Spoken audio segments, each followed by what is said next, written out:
When it comes to reducing carbon emissions, the heaviest industries face the toughest challenges. That's where we come in. ExxonMobil is investing in technology to help American industry lower its emissions, including in our own operations, all while empowering businesses and creating job opportunities. It turns out that fewer emissions can mean a stronger economy. ExxonMobil, let's deliver. NetCredit is here to say yes to a personal loan or line of credit when other lenders say no. Apply in minutes and get a decision as soon as the same day. If approved, applications are typically funded the next business day or sooner. Loans offered by NetCredit or lending partner banks and serviced by NetCredit. Application subject to review and approval. Learn more at netcredit.com/partner. NetCredit. Credit to the people.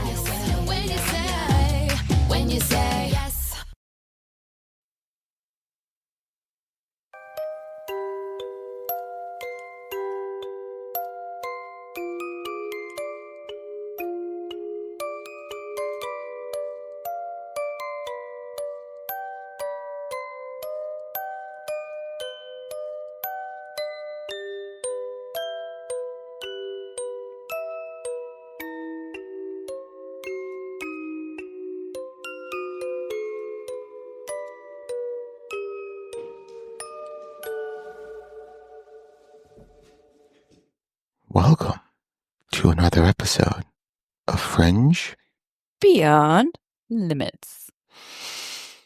I feel so good. Like, fantastic. I hope so. Well, you did start drinking already, so. This is true. It's You had your coffee, you went straight from coffee to beer. to beer. It's what time was it? 9:30. Something like that. Started on my Hey, first I mean, with the beer. time change, it just means you get to It's start 5 early. o'clock somewhere. It's 5. Yeah, it's actually 6. No, 4 o'clock now because it's the time Stupid change. time change. Weren't Yeah. you up at, like, you said the butt crack of dawn? Yeah, I was. I slept like horse shit last night, and I was up at 5:30, which really would have been 4:30, and I've just been up ever since. You want a ribbon? I want a cookie, Oh, I forgot to bring, I was going to bring cookies. motherfucker. Mhm. How dare Next you? time. All right. How have Well, you guys been? I feel like it's been a minute. I feel as though it's been a while too, but no, I've been fine. Fine for me. Bree, I mean, there's stuff going on, but yeah, it's fine. fun stuff. Fine, fun stuff. It's not, I wouldn't say fun, Mm-hmm. but hopefully good results in the future. So I'm torturing myself for good results. does this have something to do with your venereal disease? Yep. How'd you know? Well, all right. Listen, I hope you can kick that. The penicillin works great. So good luck with that. Oh, that it really does? Mhm. Oh, I should try that. Yeah. Yeah. Miss Lynette, how you be? I'm tired. Yeah, I see that. You've been fumbling around all morning with She's your not getting my Pulling her headset. hair out with her headphones. twice. First, I ripped it off, or ripped a chunk of hair out, Yeah, and then it smashed me in the eyeyeball.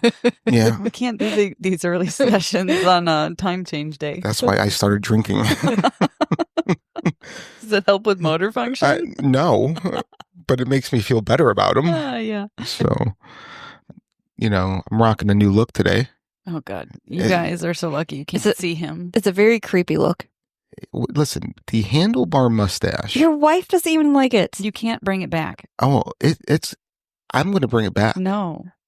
I have already brought sexy back, I know, and it's dead now. and now It only lasted like a second, if that. now I'm bringing lustful gazes back. People are going to stare at me and be like, you know what? That guy probably touches kids. Oh, Exactly. That's why you look like a creep muffin. Yeah, A you cream know, muffin. I'm debating whether to keep it for work tomorrow or not. You might get fired. You think so? Is your office near a school? Probably. I'm not exactly sure. But Like, you meet that stereotype of this one creeper, this creep muffin who's walking around our neighborhood. sir, can I see your ID, please? Yeah. All right. Well, things that keep you up at night, right? Does anybody want to go first, or do you guys want me to go first? Why don't you go first? All right. You want to think first thing in the morning? All right. You might get funnier answers. This is true. All right, so here's mine. If you had to write a book about a hopeless romantic finally realizing that no amount of effort can move a heart that does not want you, what would the last line be? Can you repeat that? Yeah. I didn't process. Yeah, I don't think you were listening. Does not compute. Were you even listening, or you were distracted? No, I'll just keep talking. Yeah. So, if you had to write a book about a hopeless romantic finally realizing that no amount of effort can move a heart that does not want you, what would the last line of that book be? Kind of confusing. I don't know. What are you confused about? The meaning of what you just said. All right, you're writing a book. Yes. And the main character is a hopeless romantic, right? Yeah, Okay. That part I get. Okay. So he finally realizes that she that no matter how much effort he puts into the pursuit of the one he wants, it won't happen. Like he can't change the person. He can't make that person fall in love with. Okay. So what would the last line of that book be then? My heart is bleeding. Okay. Yep. Deep thoughts with Brianna. I can't think deep right now. I think we need to pre-screen your keeping you up at night. So I know. I can noodle on that. Well, here's the thing. I have a list of things, and I don't know which one I'm picking until I start reading it. Oh. So I'm in the same boat as you guys. Yeah. Okay. Yeah. All right, folks. We need to talk about something very important. Your body odor. Specifically, the kind that sneaks up on you, takes you hostage, and makes you wonder if your deodorant is actually working or just mocking you. Listen, I used to think I had things under control. I showered, used deodorant, even tried the old extra cologne to cover up the funk trick. But no matter what, by midday, my pits, and worse, my lower regions, smelled like a locker room that had been left to marinate in the sun. That is until I discovered Mando whole body deodorant. And let me tell you, I'm obsessed with this stuff. This is not just your average deodorant. This is a game changer. Mando is designed to be used anywhere. Yes, anywhere. I put this on my armpits, my feet, my belly button, because let's be honest, that thing is a secret stink trap. And of course, the grundle. Folks, let me tell you, my grundle has never smelled better. We're talking fresh, confident, no fear of sudden movements levels of clean. The first time I used Mando, I was expecting just a basic deodorant experience. But hours later, when I should have been in that, maybe I should freshen up phase, I smelled fantastic. I even did a sniff test. Don't judge me. And I was shocked. This stuff is clinically proven to block odor all day and control it for up to 72 hours. And I can vouch for that.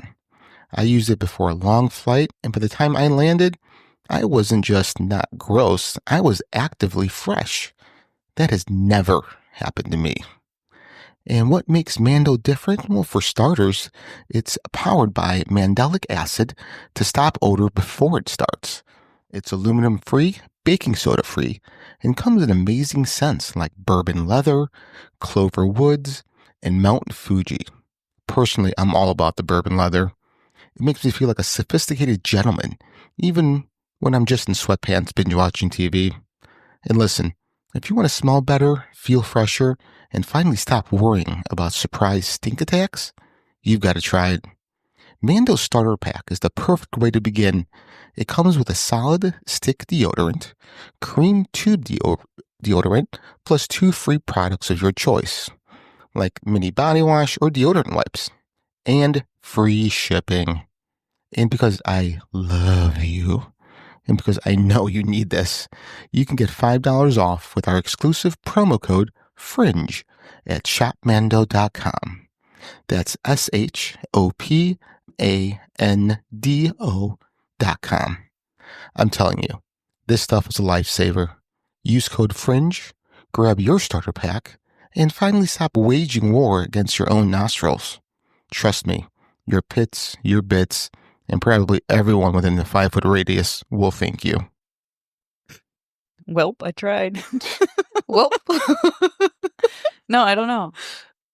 Well, Is there something wrong with me? Oh, that's a good one.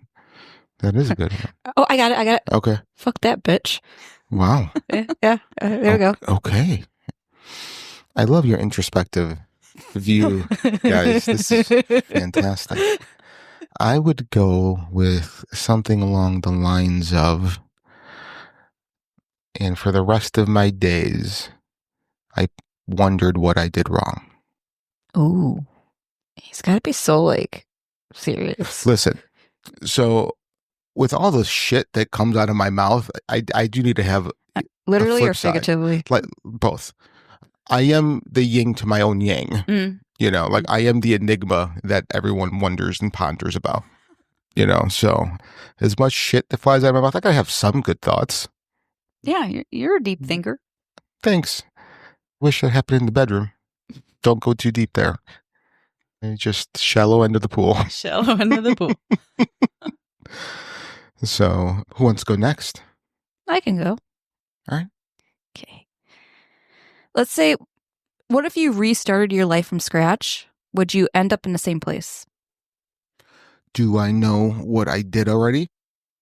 I'm going to say no. Okay. Like, you just restarted from scratch. Let's say, like, there's things like, I wish I would have done this. Sure. And you restarted from scratch doing it, whatever it is. Would you end up in the same place you are today? That's a great question, actually. See, I can think good stuff every once in a while. No, you do a good Google job. Well, we were kind of talking about that. We were. We had a sidebar chat or whatever the other day, but I kind of think you'd end up in the same spot, more or less.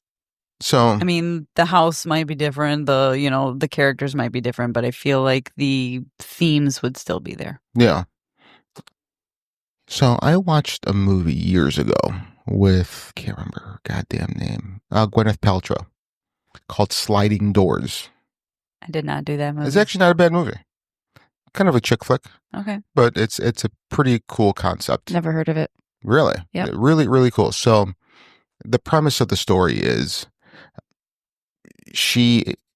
I'm not sure if she got fired or she left work early for some reason, and she's going home and she misses her train. And I think she's in London. She misses her train. Mm-hmm. And then from that part of the story, it branches off into two different routes. One route, she misses the train. The other route, she catches the train. Okay. Okay. And it goes, and then it plays side by side. The two storylines play side by side. Oh, wow. Okay. It's pretty cool. And Like, then do they actually do a split screen type sometimes, of thing? Okay. sometimes, or they'll do the They whole, bounce back and forth. right. Okay. And then at the very end of the movie, they both reach the same point. No. You know, so that's what I thought of when you asked that. And I would have to say, yeah, I mean, I think in this lifetime, in this dimension, in this universe, you're meant to do X.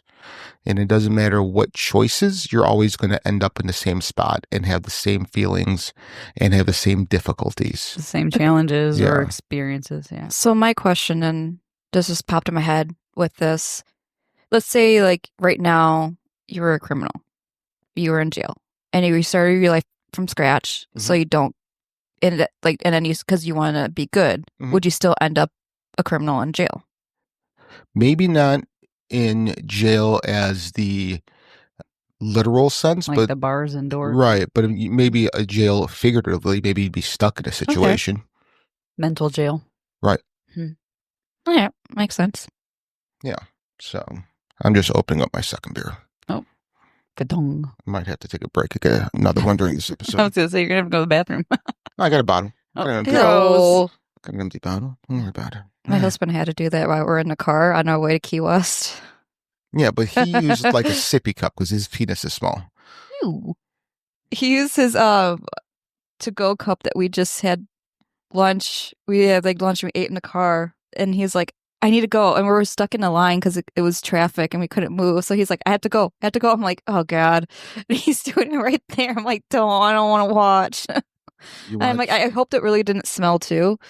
Because you know how sometimes that urine Yeah, like asparagus. Well, hopefully you didn't leave the cup in the car and then you're like, No, I Yeah, right when in we Key got West, done, I it's, told him like, to throw it hot. out right away. Like right, I was like, "You're throwing it out now." Sick. All right. Thank you for that story. You're welcome. Now I think even less of Brian. Never thought I could get there. Yeah, I was wrong. Yeah. All right, Miss Lynette. Right. I also have a life question. Okay. So, if your life was really like the Truman Show, as if people were watching you, how would you classify your life? Like, would your life be a comedy? Would it be a drama? Would it be boring? Would it be a rom-com, action movie? What would you classify your life as? Mine would be a fucking comedy. It would be a comedy in the sense of Shakespeare's comedy, like a tragic comedy. Tragic comedy? Yes. Yes, that would be mine. Like, yeah. Yeah. Say that mine would be like a drama comedy. Dramedy. A dramedy. Dramedy, yeah. Okay, and then the second part to my question is, Mm-hmm. are you okay with that? How do you feel about that being the theme for your life? I think I was built for that. You know? So I think I have big shoulders for a reason. I think I'm made to carry others and help them. And my sense of humor helps along the way. It helps me compartmentalize. Compartmentalize, yeah. I wouldn't mind just because like it's got some comedy in it. So the fact that like you have some light into that drama, that you're not always depressed and whatever, you got like some humor in your life. So Yeah. I mean, sometimes I think it's really like a plot twist. Like you're having a shitty day and I don't know, you go to the fridge to get water and you, instead of getting ice, you just pour water all over the floor. And you're like, really, guys? Like, this is not funny. Right. Like, I feel like I talk to the imaginary audience that's messing with my life. All right. Lynette, you never gave us your answer. I would think... I feel like what are those shows called where like Saturday Night Live where they have skit like show. Yeah, like Yeah. one of those compilation. I feel like So you would be the SNL of, or I'm thinking of like what was that one show? It was like SNL as a kid, but it was Mad like TV. Roundhouse or Mad TV and stuff like that. Yeah. In It's living got color? It's got a name for it though. A variety show. A variety That's what show. I feel like. Yes. All right. Are you okay with it? I think so. Yeah. Yeah. Okay. Yeah. Good. All right. Mostly because I don't know any other way, right? That's true. I wouldn't want it to be boring. No.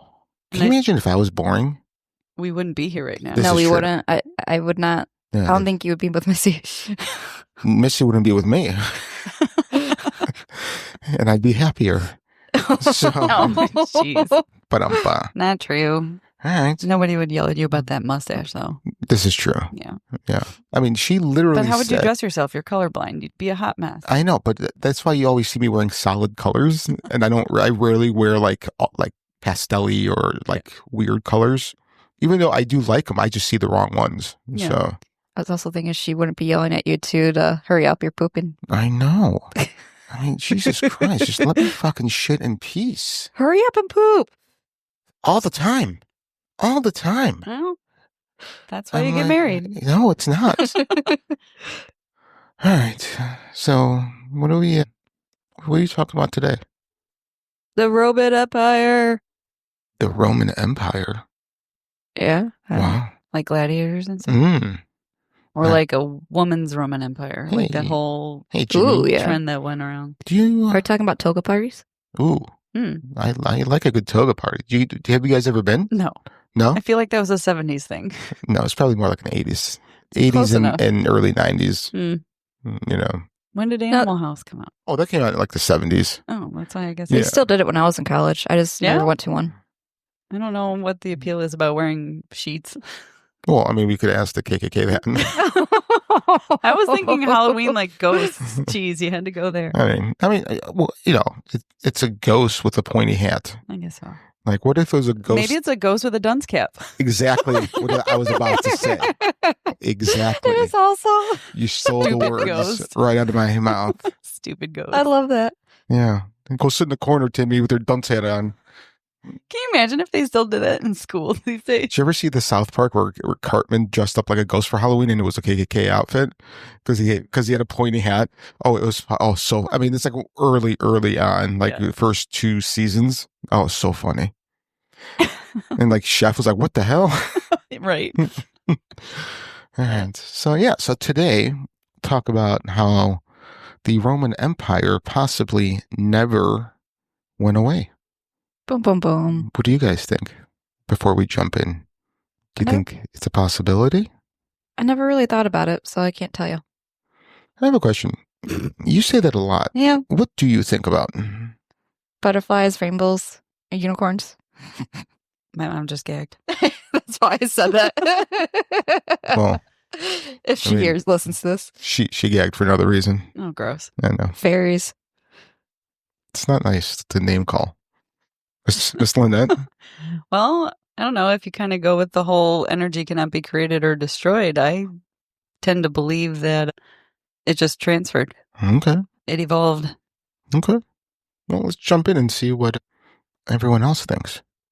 So the idea that the Roman Empire never truly fell, but instead transformed into different structures of power that persist to this day, is a theory that bridges historical analysis and speculative thought. While traditionally the fall of the Western Roman Empire in 476 AD is seen as the end of Roman dominance, this perspective argues that the empire's systems of governance, law, culture, and economy were too deeply rooted to vanish completely. Instead, they adapted, continuing to shape societies and institutions across centuries. So the exploration will trace the transformation of Rome's legacy through time, examining how its influence endured in religious institutions like the Catholic Church, political entities like the Holy Roman Empire, legal systems, economic practices, modern powers such as the European Union. Finally, we'll assess which contemporary entities might be considered the new Rome in terms of power and influence. I was just hoping you had some sort of epic music clip to play. You know like what? The opening of like Gladiator. Yeah, you know, that would have been great if you would have told me like before we started recording. Well, I didn't think the thunk. Should we restart our lives for this? No, we're just gonna power through this. Just insert song now. Yeah, insert song now. The fall of the Western Roman Empire in 476 AD, marked by the deposition of the last Roman emperor Romulus Augustulus by the Germanic chieftain Odoacer, is commonly regarded as the end of the Roman rule in the West. However, this event was not a sudden collapse, but part of a gradual transformation in which Roman systems and ideas persisted, adapted, and merged into new power structures. The decline of the Western Roman Empire was a process spanning centuries characterized by internal and external pressures.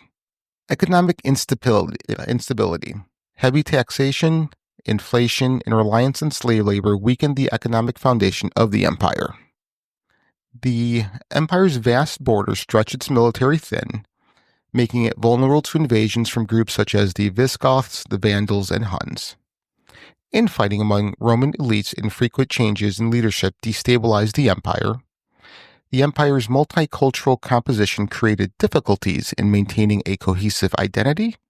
And despite the political collapse of the Western Roman Empire, its infrastructure, culture, and governance systems persisted. Roman roads, aqueducts, and urban centers continued to serve as the backbone of medieval Europe, while the legacy of Roman law and administration influenced the emerging kingdoms. The so-called barbarian kingdoms that arose in place of the Western Roman Empire, such as the Ostrogoths in Italy, the Visigoths in Spain, and the Franks in Gaul, Franks. often adopted Roman customs and governance structure to legitimize their rule. These rulers maintained a Roman taxation systems and administrative hierarchies, preserved Latin as the language of law and governance, built upon Roman architectural and engineering principles. Rather than disappearing, Roman's influence shifted, becoming the foundation of the development of medieval Europe. The Catholic Church, which emerged as a dominant institution within the Roman Empire, became one of the most significant heirs to Rome's legacy. With its integration into Roman society under Emperor Constantine and its ascension as the primary authority after the empire's fall, the Church preserved and propagated Roman traditions across Europe. In 313 AD, Emperor Constantine's Edict of Milan legalized Christianity. When it comes to reducing carbon emissions, the heaviest industries face the toughest challenges. That's where we come in. ExxonMobil is investing in technology to help American industry lower its emissions, including in our own operations, all while empowering businesses and creating job opportunities. It turns out that fewer emissions can mean a stronger economy. ExxonMobil, let's deliver. NetCredit is here to say yes to a personal loan or line of credit when other lenders say no. Apply in minutes and get a decision as soon as the same day. Loans offered by NetCredit or lending partner banks and serviced by NetCredit. Application subject to review and approval. Learn more at netcredit.com/partners. NetCredit. Credit to the people. Be setting the stage for the church's expansion. By the late 4th century, Emperor Theodosius I declared Christianity the state religion of the Roman Empire. These developments intertwined the church with the Roman state, granting it a central role in governance and culture. I always found it unusual why you would have to have a religion based, or what was it? Basically, your country has to identify with some religion, even though we try to say we separate church and state. But I was straight up thinking that. I was like, why does any country have to elect? Right. It's a personal. Yeah. It should be a freedom that you could believe whatever you want. Yeah. It should be your own personal expression. And if you congregate and meet up with people of like mind, then that's what you do. But it shouldn't be. Right. This country is a Muslim country, a Catholic country, a, Buddhist country, like whatever. Yeah, I agree. It should be a personal thing, a personal reflection, personal choice. Maybe I get it back in the 300s.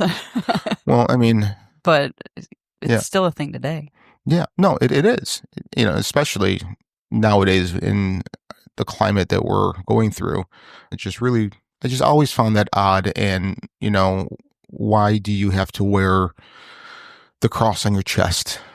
It's just weird. So, adoption of Roman administration, the church mirrored the hierarchical structure of the Roman government, with bishops overseeing dioceses modeled after Roman provinces. Latin became the liturgical and administrative language of the church, ensuring continuity with Roman intellectual traditions. The church's canon law borrowed heavily from Roman legal principles, shaping its governance and its influence over secular rulers. So the laws and the religion are all in Latin that nobody else can read or interpret. Mm-hmm. Yay. Interesting. Yeah. Sounds like a power move. Oh, definitely. And so basically the only thing is by the powers that be. And it hasn't changed to this day, no matter where you are. You just have to, it's based on whoever's in charge's interpretation, right? Mm-hmm. After the fall of the Western Roman Empire, the Catholic Church filled the power vacuum, becoming a unifying force across Europe. The Pope emerged as both a spiritual leader and a temporal authority, often wielding influence equal or greater than that of kings. The Church often acted as a mediator in disputes between European rulers, maintaining stability in a fragmented political landscape. The Church preserved Roman literature, philosophy, and science through its monastic traditions, ensuring the survival of classical knowledge during the Middle Ages. The Church accumulated vast tracts of land and wealth, becoming a dominant economic force. Probably the most wealthy entity in the world. 100%. I mean, both from a financial, but also from resources, materials, and things that are priceless. Yeah. Right. I mean, and information. You know what I'm saying? Like even wealthy on real all estate. fronts. Yeah. And real estate. I mean, in some big cities, they have churches and cathedrals take up a whole city block. Yeah. I mean, think about how expensive that is in downtown Chicago, where there's several. Mm-hmm. It's crazy. It's like McDonald's. This is true. Or Starbucks. Well, I mean, Subway. Depending on which church you go to, there is a possibility of some children getting a Big Mac. Oh, gosh. You totally just came up with that one. I did. I came right off the top of the dome. So, the Vatican is a sovereign state established in 1929. The Vatican serves as the seat of the papacy and a symbol of Rome's enduring legacy. Moral and political authority, the Church influences international policy on issues such as poverty, migration, and human rights. I call bullshit on that. The Church does not have policy and issues on poverty, because with all their wealth, they could eliminate poverty. Absolutely. I mean, it's maybe human rights. Maybe they have a guideline, for human rights. But then again, their handling of Father Touchy. Yeah, but think about all the orphanages and stuff like that. They No, were yeah. not. They did not treat No, they did not. You're absolutely right. children or the schools and stuff. They did not. I have a question. Now that you bring up orphanages, like there is a lot of children that need adopting. Mm-hmm. Where do they stay? I have never seen an orphanage in my life. Majority of it's foster homes now. Yeah, but there still has to be a place. Like when they say, well, we It's got like a strip So- mall on. like side of the is road. it There's foster homes, and then there's family homes. There's like there's sort of different names. Like that's not foster homes. Like a big Group home. Yeah. You know what? This is, I think, a way of helping more kids get adopted is if you do it like when you rescue a dog. Put a Have playpen them behind up, cages. put a playpen up in the sidewalk of like Walmart. Have the kids crawling around there. Parents can come up, pick one up, play with it, and like, no, next one. Yeah. What do you think? What about the teenagers? You're gonna have them crawling around too? Teenagers, you could put up. You could Just set put up them in arcades. front of a TV. Yeah, arcades. Just give them video. Yeah, yeah, They'll just sit there. Yeah. yeah. Got their Takis and their Cheetos Yeah. and their. Yeah. I mean, like the teens, you have to treat like senior dogs. Like, listen, they only got a couple years left. Oh no! You know, Well, not of life, but like right? It's just in foster care. It's just childhood. They Yeah, have childhood. yeah. Oh gosh. I mean, again, just off the top of the dome. Again, this beer is helping me. We Is see it? that. So the global reach, with over 1 billion adherents, the church continues to shape culture and political landscapes worldwide. The Holy Roman Empire, established in 800 AD with the coronation of Charlemagne by Pope Leo III, explicitly. Why can't Explicitly. I cannot say any words. I thought you said this beer was helping. It was. So explicitly claimed to be the continuation of the Roman Empire. This new political entity combined Roman traditions with medieval European governance, reinforcing the legacy of Rome for over a millennium. Charlemagne's coronation as Emperor of the Romans symbolized the revival of imperial authority in the West. The Holy Roman Empire's rulers often invoked their connection to Rome to legitimize their power. This connection was evident in emperors used titles such as Imperator Romanorum and Imperial Regalia, often incorporated Roman imagery. Roman law influenced the empire's legal frameworks, providing a basis for governance. Latin, again, was the language of administration, scholarship, and the church, linking the empire to its Roman heritage. The Holy Roman Empire's legitimacy was closely tied to the Catholic Church, which acted as a spiritual guarantor of imperial authority. The Pope's role in crowning emperors underscored the alliance between religious and secular power. The empire's decentralized structure, with semi-autonomous principalities and kingdoms, laid the groundwork for modern federal systems. The empire served as a melting pot of Roman, Germanic, and Christian traditions, influencing the development of European identity.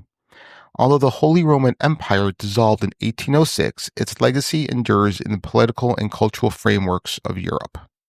So, one thing that I always found kind of neat was when Napoleon was crowned, was it King of France?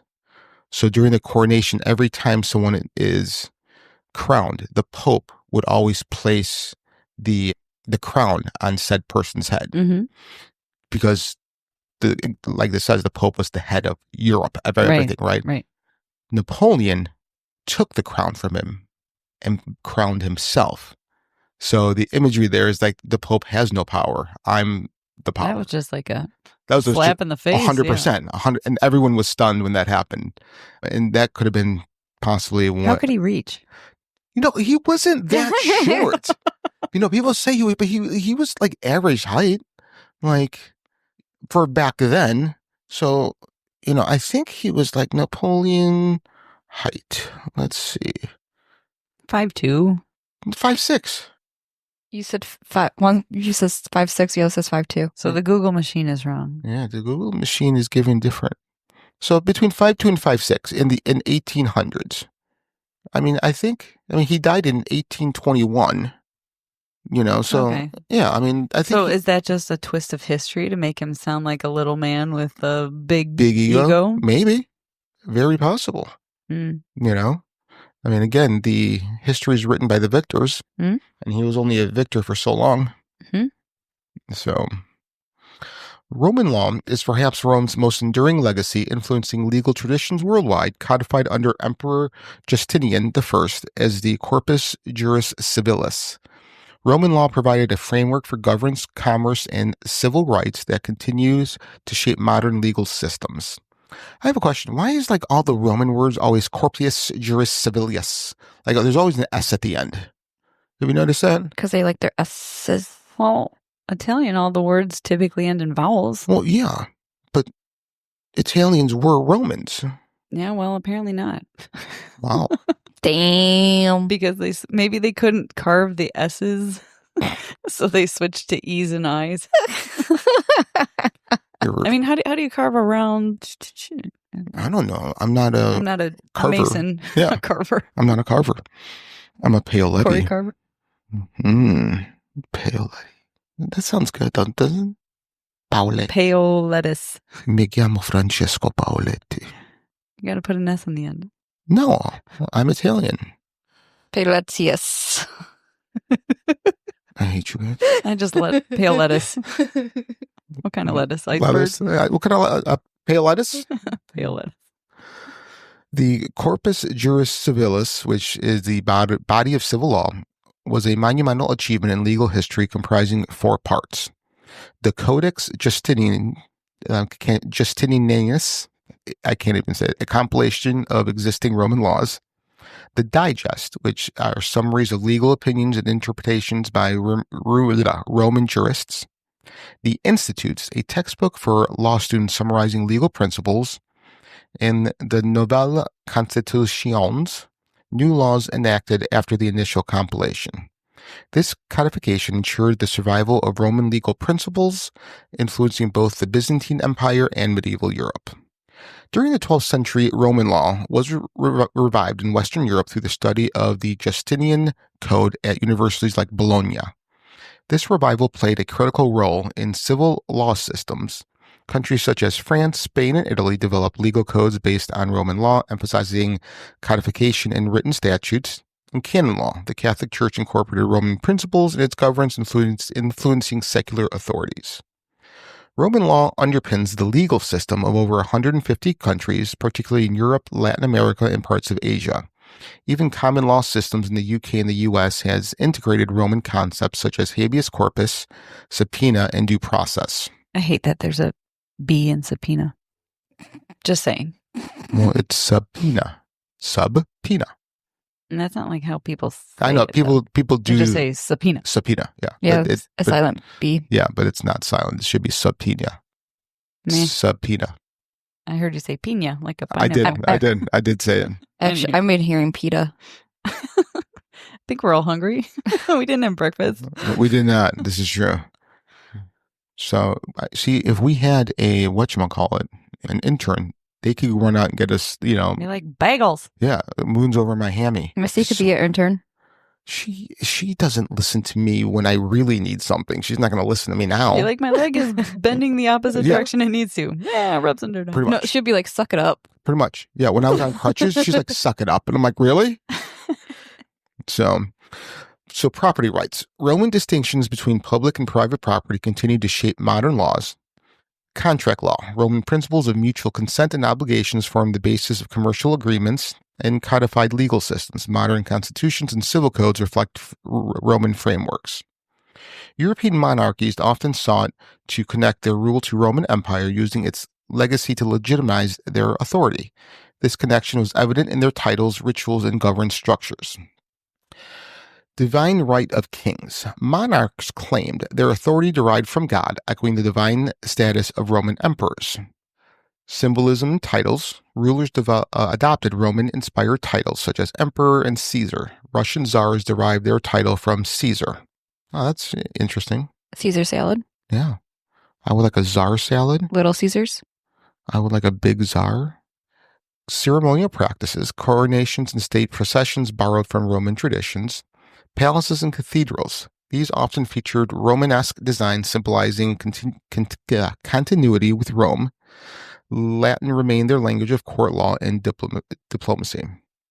Secret societies such as the Freemasons, Rosicrucians, which I want to do an episode on, and the Illuminati are often linked to theories about the survival of Roman ideas in the modern world. These organizations are speculated to preserve ancient knowledge, hierarchical structures, and rituals that harken back to Rome, keeping its intellectual and cultural legacy alive in the shadows of history. So, Roman symbols, architectural styles, and Latin phrases are prevalent in many secret societies. Examples include Masonic lodges, often feature columns, arches, domes, and other architectural motifs inspired by Roman design, symbolizing stability, continuity, and power.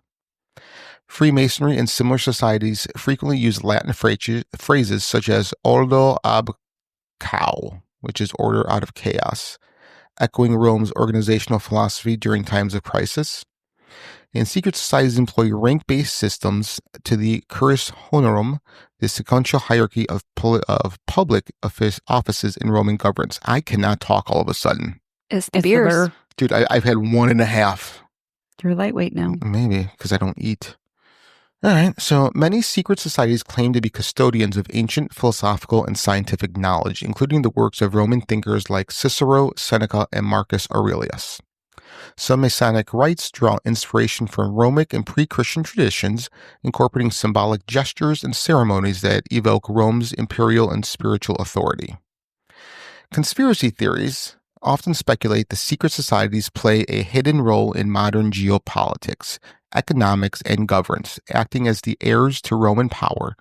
Alleged connection to include the idea that the secret societies influence international organizations such as United Nations or the European Union reflects the perception of covert Rome guiding modern world affairs. The suggestion that these groups dominate global banking and commerce echoes Rome's centralized economic strategies. While many of these theories remain speculative, the persistence of such narratives underscores the enduring fascination with Rome's perceived invisible hand in shaping history. So what do you guys think so far? I mean, there's a lot of knowledge just thrown out there. So I think it's just setting up the basis for where we are today. So we're just setting up the framework and the what's the word I'm looking for?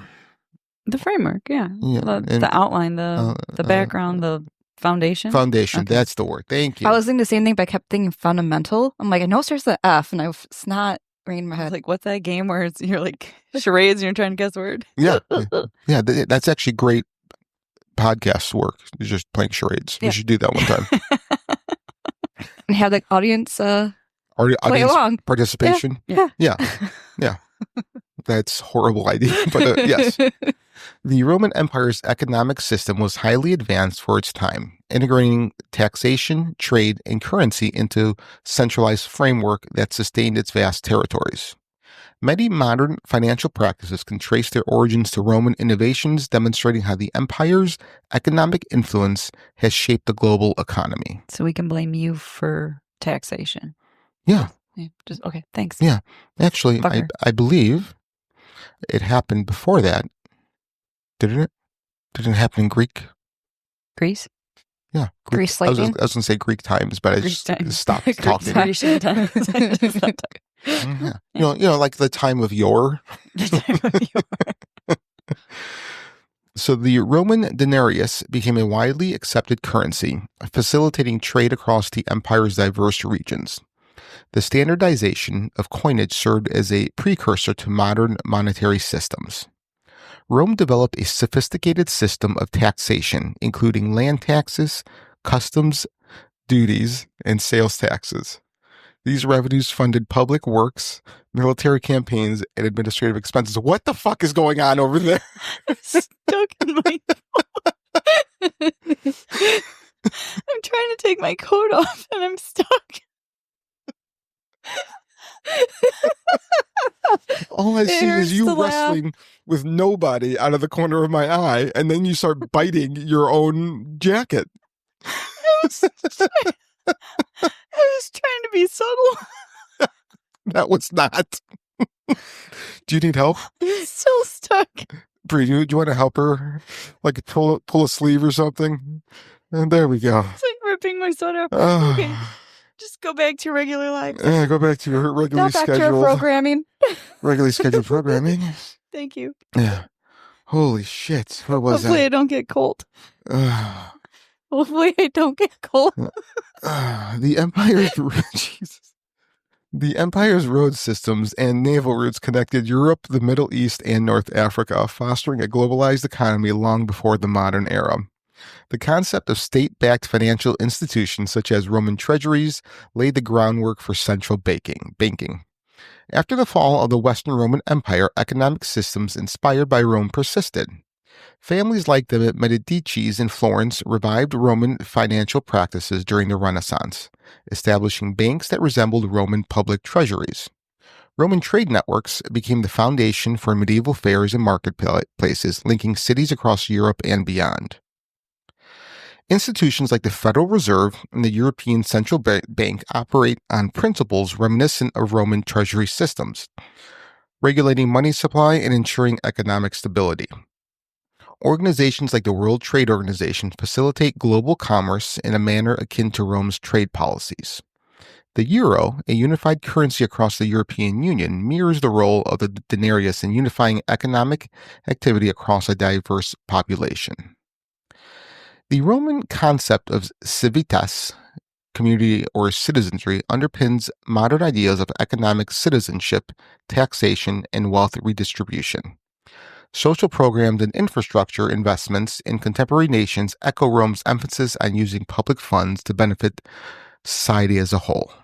So this is what always, now I'm an idiot, okay? I'm going to preface this by me being stupid. I've always wondered how our economic system works. So from my understanding, the Federal Reserve gives the U.S. a certain amount of money, which then the U.S. gives to banks, and then the banks give to people and charge them interest. And then all that is paid back with interest. Each of those transactions has a taxation interest on it, though, too. Right. Yeah. So here's my question, and I'm going to keep this simple. Let's say the Federal Reserve loans out $100 to the U.S. government and charges them a 10% interest, right? So it goes out. There's only $100 in circulation, but $110 is owed to the Federal Reserve. Yep. Where does that $10 come from? That's what keeps us enslaved in this whole system. So basically, we all go ahead. This is all a big Ponzi scheme. Right. I'm sitting here listening to you go through the whole financial piece. I'm sitting here thinking, so prior to this, there was more bartering or trading, or you just do it because it helps your community. Hey, I'm good at building. Hey, I'm good at cooking. And we all just kind of work together and take care of each other. How did you get people to buy into believing in this coin or this dollar as a trade for goods or services? And then create a system where everyone now is completely beholden to it. I mean, very slowly. I mean, before the Federal Reserve, everything was backed by gold. Right. So you could only have however much gold you own out in circulation. Right. And now it's just made up numbers on a computer screen. Yeah. You know, I mean, like, so again, me not really understanding too much. That's whoever the wicked evil genius at the top was like, Right. So now then, I can keep people constantly working and chasing after this dollar. Right. And making the value of it fluctuate however they want it. I mean, that's to their benefit, to their favor. Yeah. Exactly. That's the real thing is that, okay, people have way too much money. We're going to drive up inflation. Right. That's how the market crash is like, Right. oh, I'm going to call in everything that's due. Right. It's all due. Yeah. And it doesn't exist because there's only $100 in circulation, but I'm asking for my 110 or whatever. Right. Right. So when are people going to wake up? They are slowly. You think so? Slowly. That's the whole Especially job of today. this podcast. Mhm. Listen to this podcast, And Frank will put you to sleep. and I will Keep reading. make you horny, Anyways, Wilson. there we go. There it is. Had to sneak one more in. So the European Union is often described as a contemporary embodiment of Roman ideals, particularly its emphasis on unity, legal uniformity, and centralized governance across a diverse collection of nations. The EU's governance and institutional design draw heavily from the administrative principles of the Roman Empire. The EU's legislative, judicial, and executive bodies mirror the Roman Senate and the Emperor's advisory councils. Institutions like the European Parliament and the European Commission embody shared decision-making across member states. The EU enforces common laws and regulations, much like Rome integrated its provinces under a unified legal framework through the Corpus Juris Civilis. The EU's shared currency, the euro, and policies on trade and labor movement reflect Rome's efforts to standardize economic practices across its territories. So that also begs to how the European countries that are basically close to bankrupting, like Greece, I think Italy's close, and so forth, can still function because the EU is in charge and they have one standard money, right? Am I thinking about this correctly? Like, I don't know You too know- much about it, but I can see maybe some benefit to that because you're working with many other countries instead of on your own. right? Yeah, because I mean, we'll just say the euro, right? Or not say, but like the dollar, the euro dollar, is always going to be worth the same amount. Where before the EU, everyone had their own currency worth whatever their country. So now it's just more controlled. Yeah. It's more, yeah. I don't know. Listen, guys, I'm stupid. So Well, here in America, we don't really get access to foreign politics. America, that's all I understood. Yeah. That's all I wanted to hear. That's America. exactly Yeah. how they do it here. 100%. It drives me crazy. So phrases such as veritate concordia, united in diversity, echo Roman ideals of unity amidst cultural diversity. EU buildings, including the European Parliament in Strasbourg, feature classical design elements reminiscent of Roman administrative centers. The EU often invokes Rome as a shared cultural and historical foundation for its member states, emphasizing the idea of a united Europe rooted in a common legacy. Just as Rome integrated various ethnicities, languages, and religions into a cohesive political entity, the EU seeks to unite diverse nations such as a shared vision. Well, let me tell you, the genius behind the Roman Empire was that, hey, we're going to conquer you. Yeah. We're going to own you. Hey, believe whatever you want. But you'll What- pay for it. Right. But all we want is your tax money. You can do, you can believe, you can't say. What if we could reduce carbon emissions and strengthen the economy? At ExxonMobil, we believe both are possible. As a global leader in carbon capture and storage, we're empowering industries to reduce their emissions, all through technologies that are creating job opportunities in America. How's that for a win-win? ExxonMobil. Let's deliver. NetCredit is here to say yes, because you're more than a credit score. Apply in minutes and get a decision as soon as the same day. Loans offered by NetCredit or lending partner banks and serviced by NetCredit. Application subject to review and approval. Learn more at netcredit.com/partners. NetCredit. Credit to the people.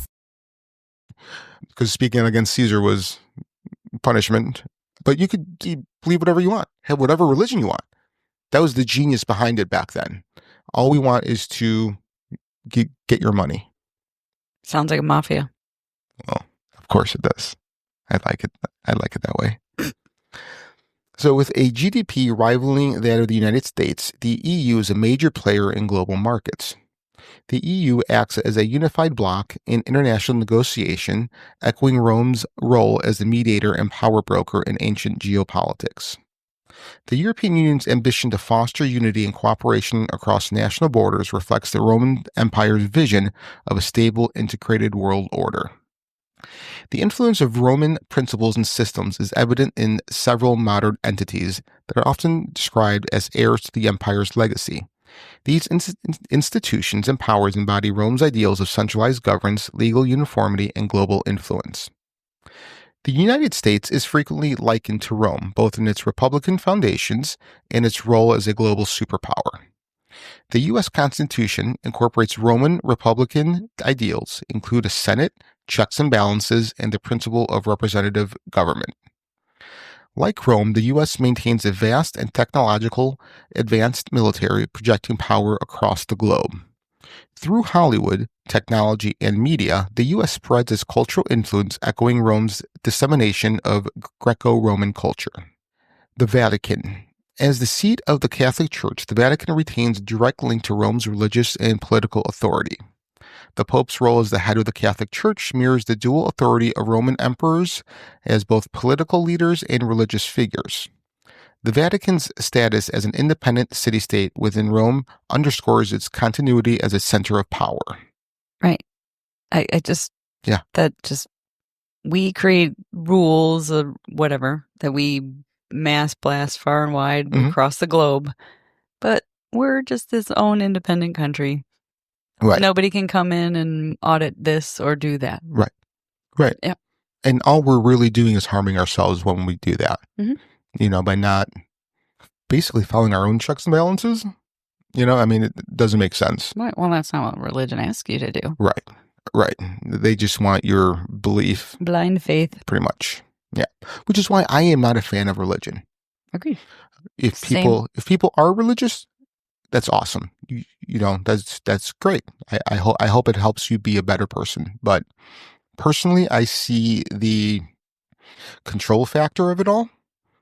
Especially, I think I've said this before, but belonging to any group, I think the head of that group always asks for blind faith and to do as I say, not as I do mentality. I mean, you should be aware of, you should be aware of any organization that asks you to hand over your autonomy. Yeah.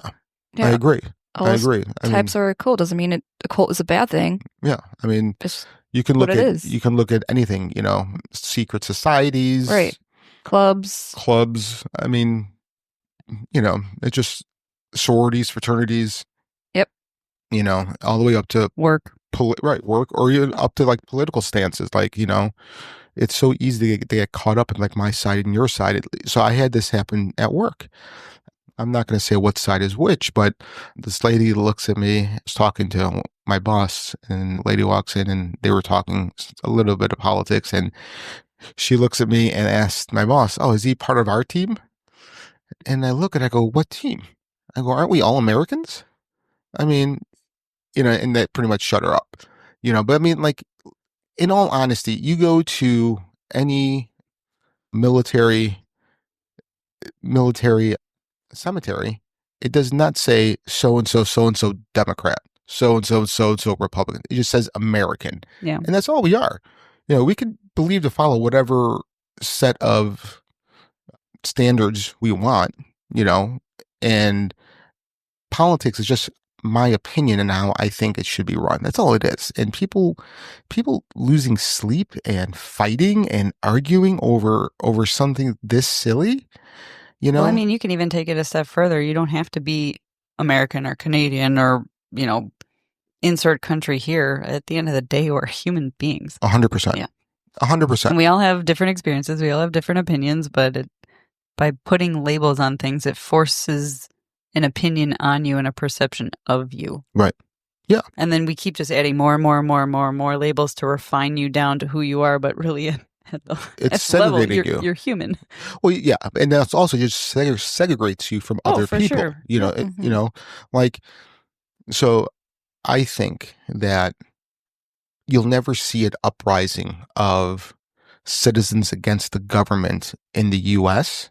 like you have seen in Britain in the past, France, Spain, European, is because we are so shattered into small little groups to where we'll never formulate a whole big group to be like, no, we're all striking. Right. You know, and I'm not saying, you know, uprise as a violent thing. You know, I mean, civil. I'm a big fan of civil disobedience. So, you know, we will never, because we're just so, you know, it's like, oh, your group doesn't like the color blue. Well, fuck you. Yeah. You know, I mean, like that's how petty it gets sometimes. Mhm.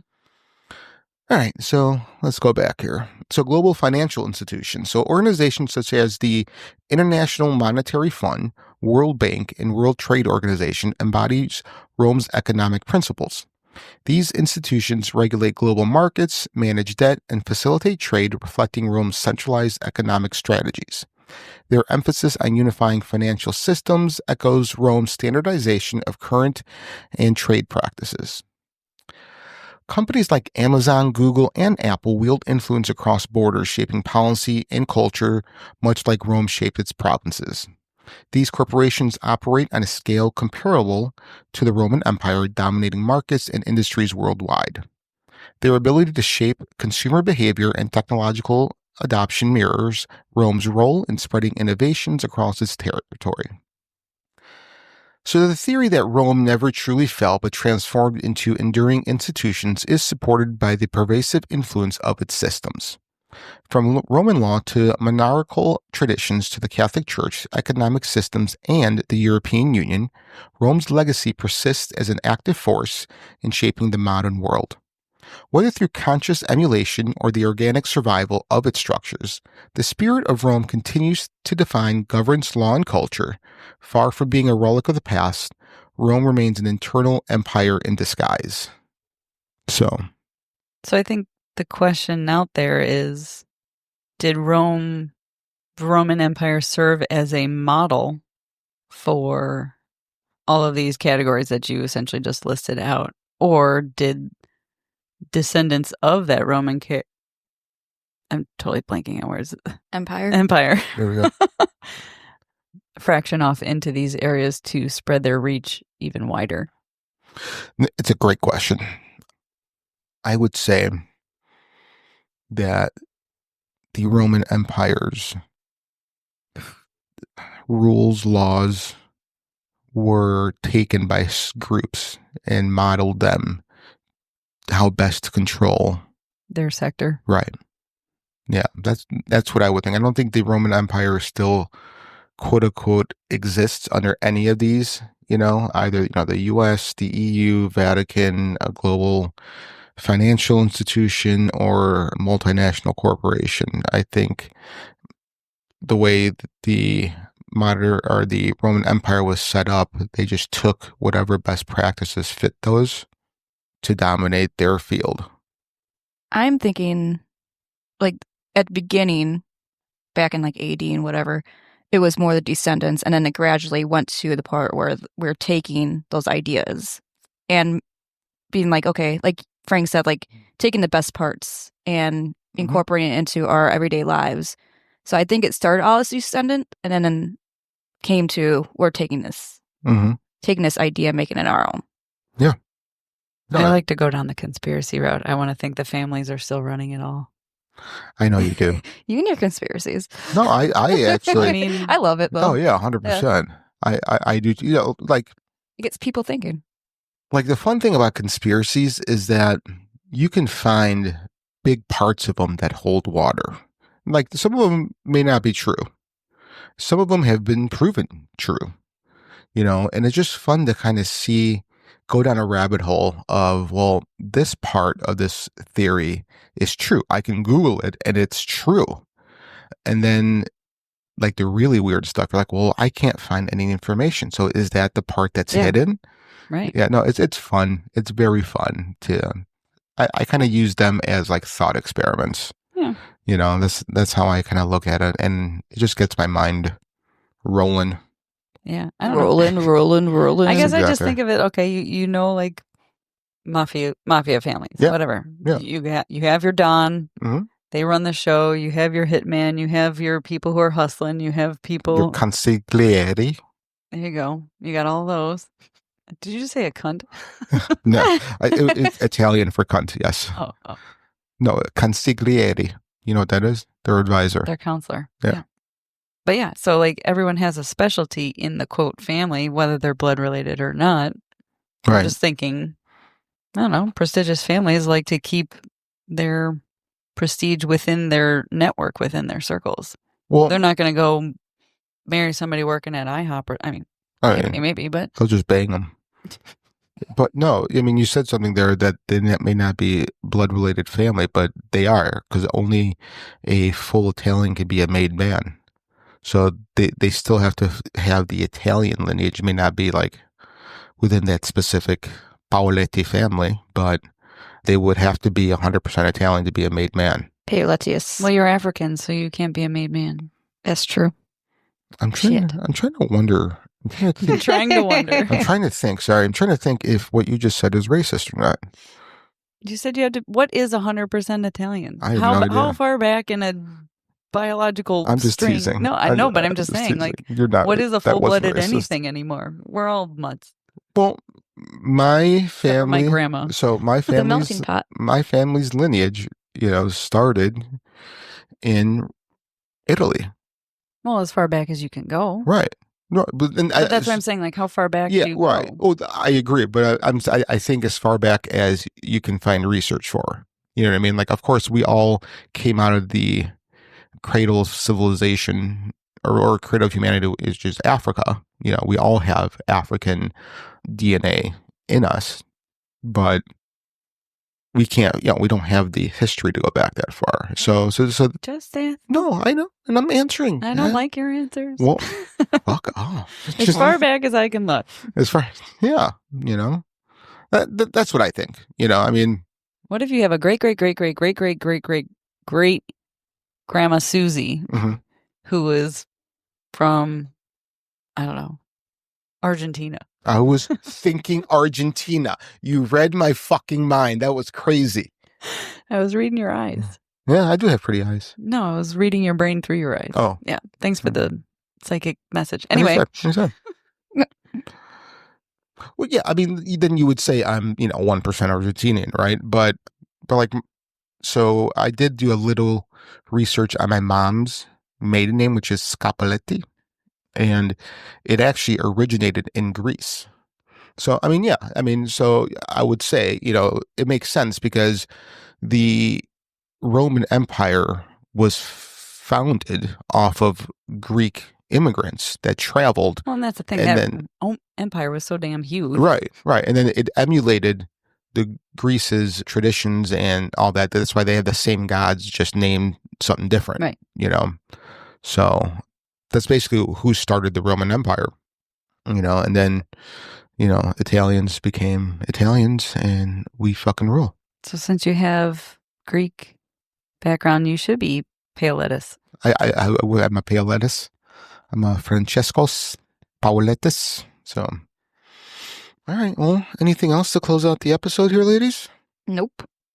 What happens after the fall of this next empire? Boom, boom, boom. That's probably when the Great Reset happens again. We're due for a reset. Mm-hmm. So maybe that's what happens. We just destroy ourselves. We just need to be the families at the top after the Great Reset. Fuck it. I don't even want that. I don't have any energy for that. Listen, if nuclear war happens, I don't want to survive it. So if nuclear attack happens, I want that missile to hit me right in the forehead. Just take me out right away. So all right. Yeah. Anything else? No, that was fun. Nope. Yeah, that was a good episode. So again, thank you for listening. My name is Frank. My name is Brie. My name is Lynette. And you've been listening to Fringe Beyond Limits.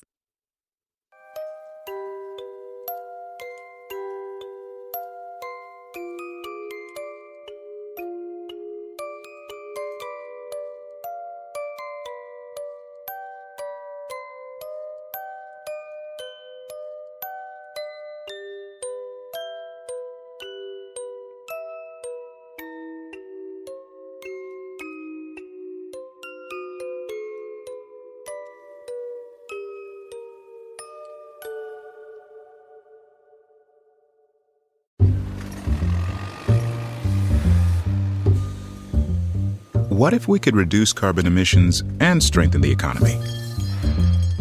At ExxonMobil, we believe both are possible. As a global leader in carbon capture and storage, we're empowering industries to reduce their emissions, all through technologies that are creating job opportunities in America. How's that for a win-win? ExxonMobil. Let's deliver.